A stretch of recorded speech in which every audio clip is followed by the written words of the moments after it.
Assalamualaikum warahmatullahi wabarakatuh. Perkenalkan, nama saya Syahrul Khair Alvin, mahasiswa Manajemen Pendidikan Islam kelas 5B.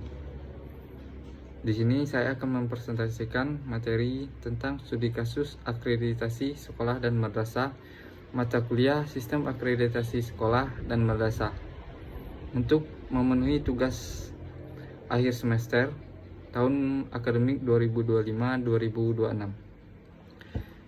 Yang terhormat Bapak dosen pengampu Dr. Muhammad Yusuf MPD.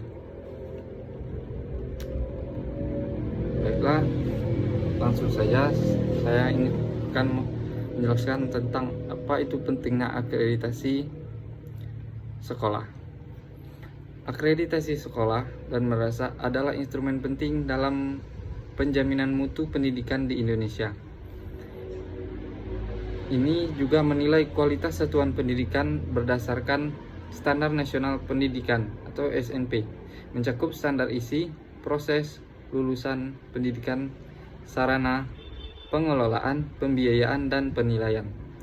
Hasil akreditasi menjadi tolak ukur bagi pemerintah, masyarakat, dan pemangku kepentingan untuk menilai kelayakan dan mutu pendidikan.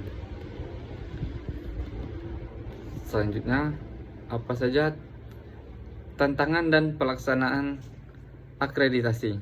Pertama, yaitu keterbatasan sumber daya. Sering ditemukan masalah seperti keterbatasan sarana dan prasarana. Yang kedua, kurangnya pemahaman.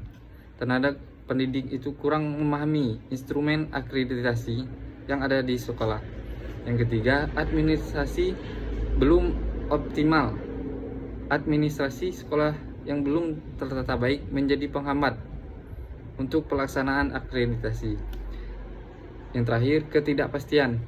Sekolah atau madrasah belum siap untuk menghadapi proses penilaian dalam sekolah tersebut.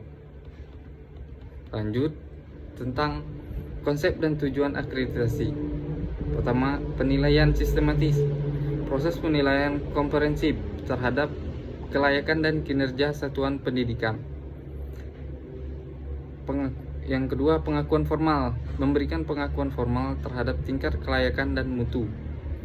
Yang ketiga, yaitu standar nasional, berdasarkan kriteria dan standar yang ditetapkan secara nasional oleh BAN PDM.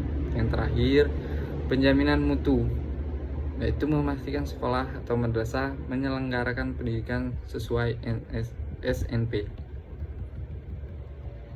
Lanjut tentang proses pelaksanaan akreditasi. Yang pertama, evaluasi diri dan pengisian data. Sekolah melakukan penilaian internal, mengunggah data dan dokumen. Yang kedua, penilaian kelayakan administrasi. BAN PDM memverifikasi data awal untuk memastikan persyaratan terpenuhi. Yang ketiga, visitasi asesor. Asesor melakukan observasi langsung, wawancara, dan penilaian lapangan. Yang terakhir, penetapan dan tindak lanjut. Hasil diumumkan sekolah menggunakan untuk peningkatan mutu pembelajaran atau berkelanjutan. Dan adapun faktor penentu hasil akreditasi. Pertama, kepemimpinan sekolah. Itu menjadi faktor utama dalam penentuan hasil akreditasi. Manajerial dan visi yang baik, mengordinasikan sumber daya. Yang kedua, kompetensi pendidikan dan tenaga kependidikan. Kualitas SDM menentukan proses pembelajaran dan administrasi. Yang ketiga, sarana dan prasarana. Ketersediaan fakultas menjunjung proses pembelajaran.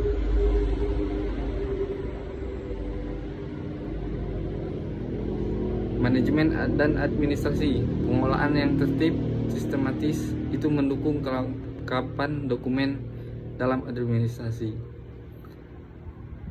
Dan juga dukungan pemangku kepentingan, bantuan finansial dan partisipasi dari komite, orang tua, dan pemerintah. Yang terakhir, budaya, mutu, dan komitmen, evaluasi diri, dan kerjasama seluruh warga sekolah.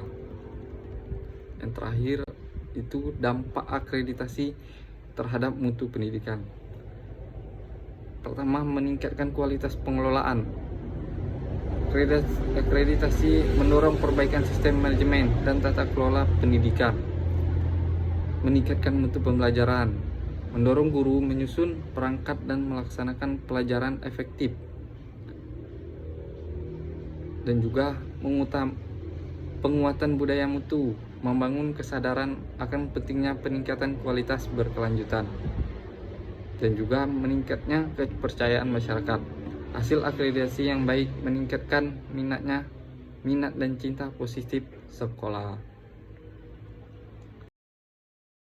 Intinya, akreditasi itu berperan penting dalam mendukung peningkatan mutu pendidikan secara sistematik dan berkelanjutan.